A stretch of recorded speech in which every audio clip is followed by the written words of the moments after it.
I'm Adrienne White, and welcome to the Neuroscience of Open Heart Surgery. I'm not a neurologist, and I don't play one on TV, but social neuroscience underpins my work as a leadership coach, an educator, and an advisor for creating company change that works. I'm also what the Heart and Stroke Foundation refers to as a person with lived experience.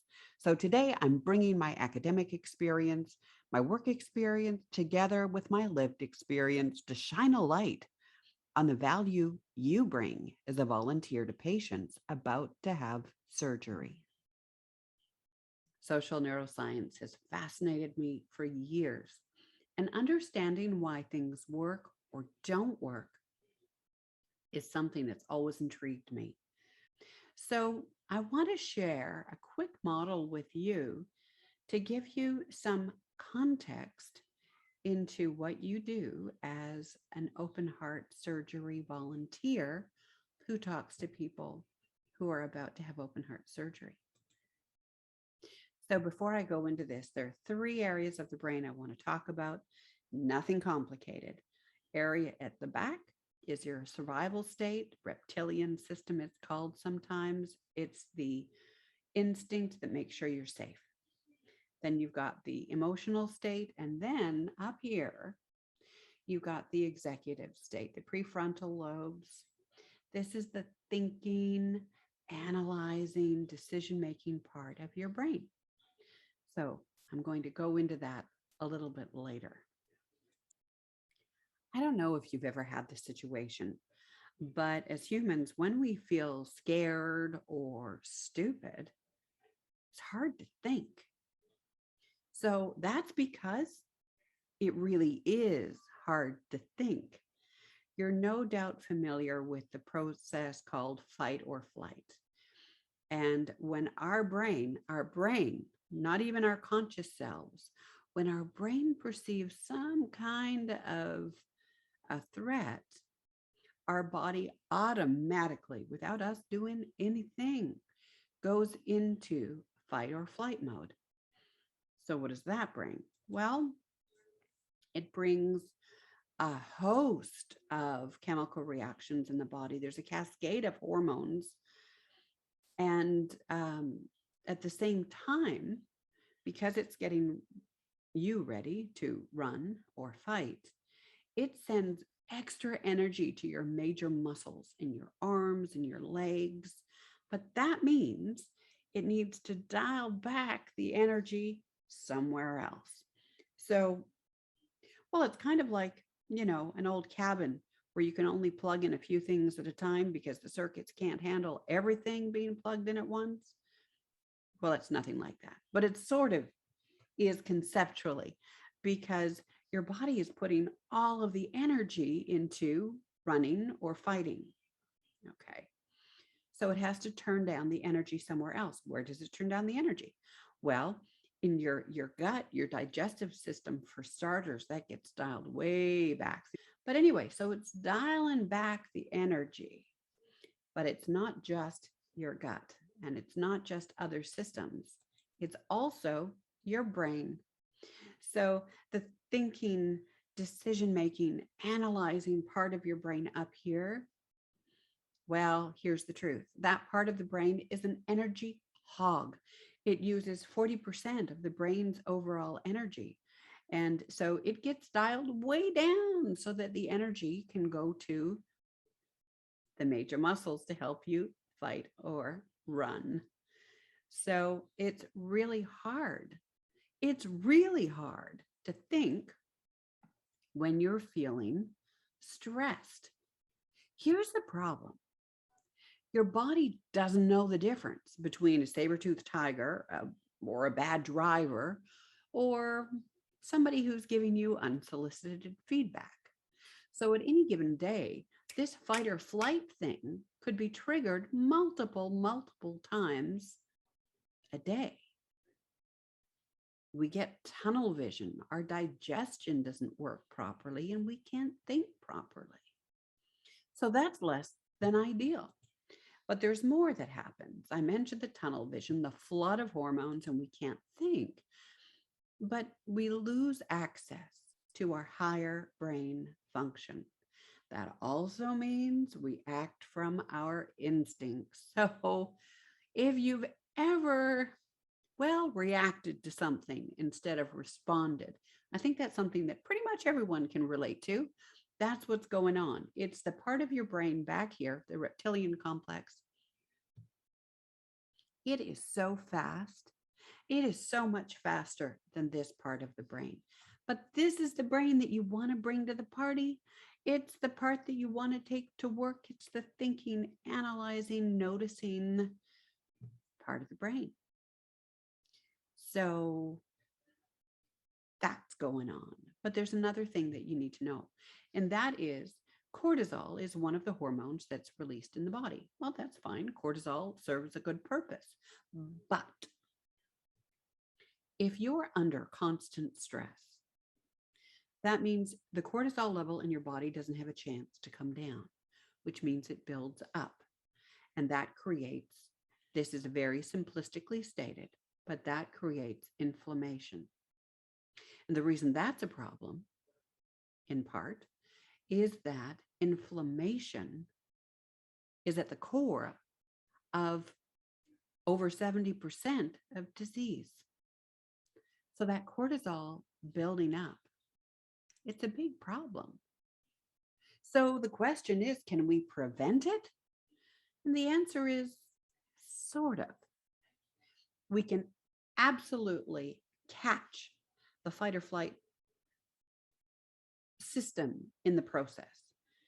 Okay, we can notice things. We can notice when our peripheral vision is gone, and we can think about that.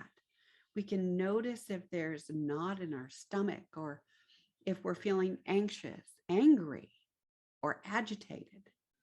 We can tell the brain we're okay. How?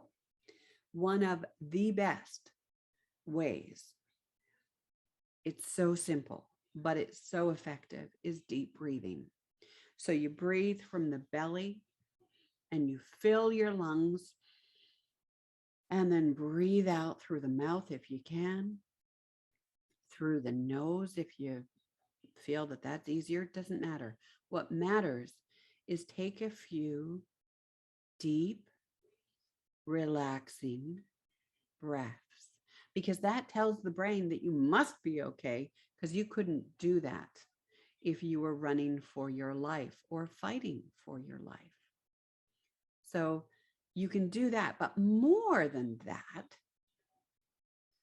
if we knew what's likely to trigger a fight or flight event, maybe we could do something about it.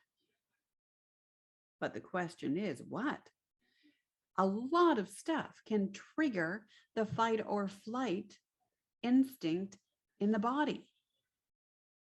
So some people who were very smart got together. This is a model by Dr. David Rock, and they looked at all of the things that could trigger a fight or flight response, a stress response in the brain. And they categorized it into 5 areas. And it makes the word scarf. So let's look at each of them for a minute, very briefly. Status is where your place is in the world, the pecking order. We sort of have our place in the family or at work or as a volunteer. Okay, so we know what that's about. Here's a silly example, but a good one nonetheless.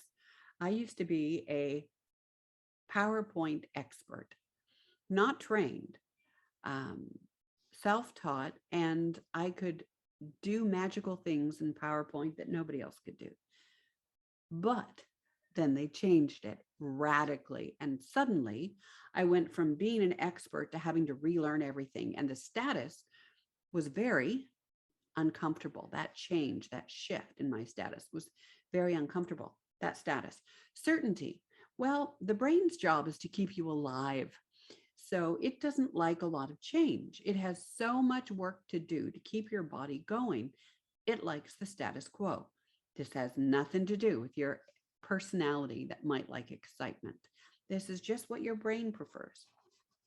It likes certainty. Now let's talk about autonomy for a second. Autonomy is any time, well, let's face it, as humans, we like to be sort of the captain of our own ship, the master of our own destiny, and we like to have a say and control over what is going on in our life. That's autonomy. That's one of the reasons micromanaging is so ineffective. But anyway, then there's relatedness. Relatedness is how we relate to each other. And the interesting thing is, it defaults, the brain defaults to, well, it makes sense because it's trying to keep you alive. So it's thinking friend or foe, friend or foe. Anybody new that crosses your path, your brain assumes it's a foe, that it's not going to help you, whoever this strange person might be. So that's your, like, again, your personality may override that, but that's where your brain goes first. And finally, fairness. Well, we all know what fairness means. So I won't go into that except to say that this matters so deeply to people. When somebody that finds something is so very wrong, this is the kind of thing that people will go to war for. So these are major, major triggers that can send off a fight or flight system in the brain. So now, why am I talking about this in relation to open heart surgery? Well, here's the thing. Think back to when you first learned that you needed to have open heart surgery. That was a lot, I bet. My guess is a few of those areas were triggered. Status was probably triggered because you went from being, a completely competent, capable, strong person to knowing nothing about open heart surgery, that you were about to stare down the blade of a scalpel. That's a big shift. Certainty, well, you didn't know if you were going to survive it. So that's huge. And autonomy, wow. We go from being able to take care of ourselves to really needing other people to survive, literally.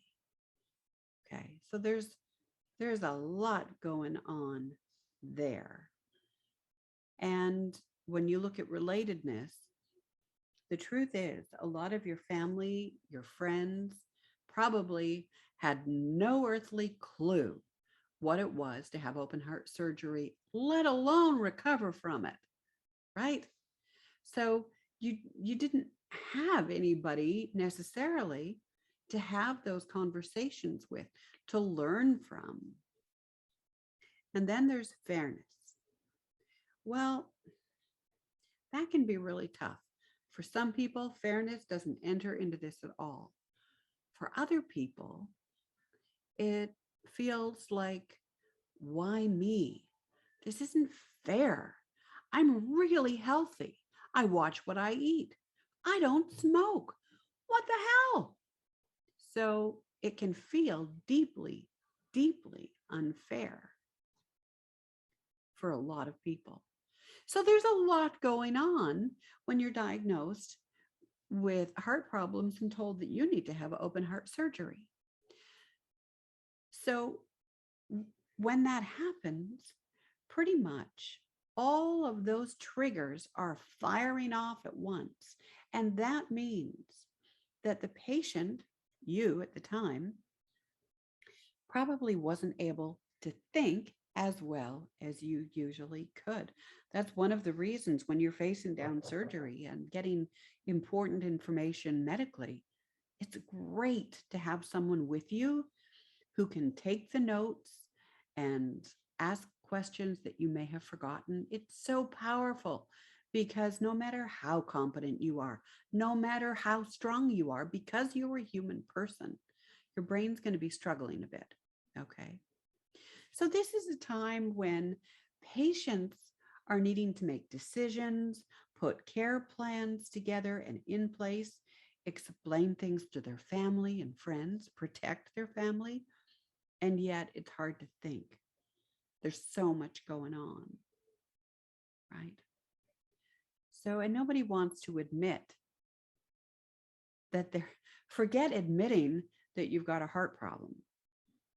A lot of people don't want to admit that they're having difficulty thinking. It's a huge one for people. And then to make it worse, all the doctors and the nurses speak in medical jargon. And that's not helpful either. I mean, it's great for the medical information, but for all of the other triggers going off, it's not helpful. Which brings me to you. As somebody who's experienced open heart surgery and then volunteers and talks to people who are about to have open heart surgery, the work that you do in connecting with patients and their families, wow, you literally make a difference in calming all of these triggers. So, for example, S stands for status. Okay. Well, you've had to have open heart surgery. The patient just found out they have to have open heart surgery. So you share that. So that is status that you share, which is also relatedness, right? But also, you might be the same age or the same ethnicity. You might have other things in common that way. So you help calm the stress response related to status. Well, let's talk about certainty. You're alive. You are proof of concept. You're, living, walking, operating proof that you can survive open heart surgery. And believe me when I say, we all know this is true. We know the results from surgery are so good, so positive, so high in terms of success rate. But knowing that and staring down open heart surgery, that's a very different thing.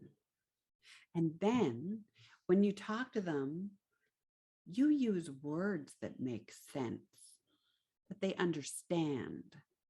So that helps. Well, frankly, that helps pretty much everything in the SCARF model, but it helps calm them. It helps calm the triggers. You give them tips. You let them know what to expect, how to, I don't know, how to keep your bowels moving because you can't push. Going to the bathroom even changes after open heart surgery. So you give them all kinds of tips that help them regain their autonomy. So again, you're living proof that autonomy comes back. So just by virtue of the fact that you show up and you're talking to people, you do so very much to calm the nervous system and calm the brain. Because when a person is feeling triggered and their digestive system is slowed down, their thinking capacity is reduced, and they have tunnel vision, are they the ideal patients? Maybe not. Do they become the easiest friend or spouse? Maybe not. Are they more likely to think and use their mind to help them stay optimistic through healing? Not so much. A lot of people do because that is to the core of their personality and who they are. But that doesn't mean that these triggers aren't going off, right? So, but when you at the Pacific Open Heart Association, a volunteer comes in and just by being there makes a difference, you help calm these areas and give them back their power to think, their power to open their eyes and have a broader perspective so that they can respond instead of react to doctors, nurses, and family members. and they can calm the cortisol level in their body so that they have the best outlook for moving forward. So, again, all those things go on, you come in and truly you make it better. So, in short, you kind of help them heal. So, it seemed appropriate to recognize you today and the work that you do and the immense benefit that it has to people, not just the patients. I know I'm not the only one who has had incredible gratitude from patients, but also their families and the medical staff. The medical staff understand the benefit that it has to a patient to talk to somebody with a lived experience so that they can be more calm and ask better questions and be easier patients. It makes a huge difference when people know what to expect to a degree, anyway. And what does it boil down to? Well, it boils down to this: you help create better outcomes without even meaning to. You help calm the status trigger that might be really going off. You help provide certainty, and you let people know that autonomy will come back. You create a sense of relatedness, and you help them see it's not all deeply unfair. It just is. And the recovery is doable. So I commend you and all the work that you do. You help create better outcomes.